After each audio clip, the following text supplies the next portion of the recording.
પ્રાયોજક છે cancer healer centre, a new beginning.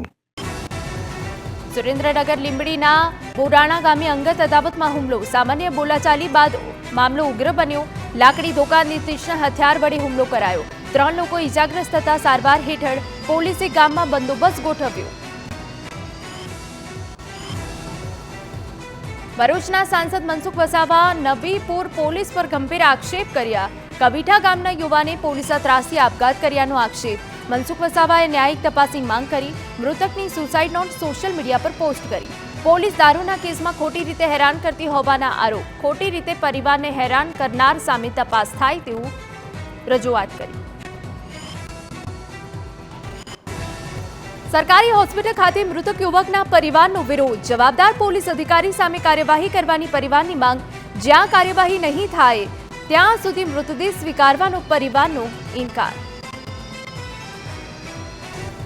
Surat ઓલપાડના એરથાણ ગામે વધુ એક મકાન ધરાશાયી. હળપતિવાસમાં કાચું મકાન ધરાશાયી થતા દોડધામ. રાત્રિ દરમિયાન પરિવાર બહાર હતો ત્યારે ઘટના બની. આવાસ માટે અનેકવાર ફોર્મ ભર્યા છતાં આવાસ ન ફાળવાયું હોવાનો આક્ષેપ. અગાઉ પણ હળપતિવાસમાં 3 કાચા મકાન ધરાશાયી થયા હતા. રાજકીય કિન્નાખોરીને લીધે ગરીબોને આવાસથી વંચિત રખાતા હોવાનો દાવો.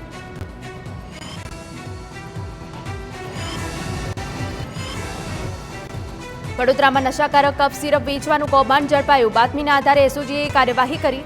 દવાની આડમાં નશાકારક કફ સિરપનું વેચાણ થતું. પોલીસે રતિલાલ પાર્કમાં રેડ કરી 2570 નંગ સિરપ કબજે કરી. પોલીસે ફૂડ એન્ડ ડ્રગ્સ વિભાગ અને એફએસએલની મદદ લીધી. પોલીસે સિરપ સહિત કુલ 7 લાખથી વધુનો મુદ્દામાલ જપ્ત કર્યો.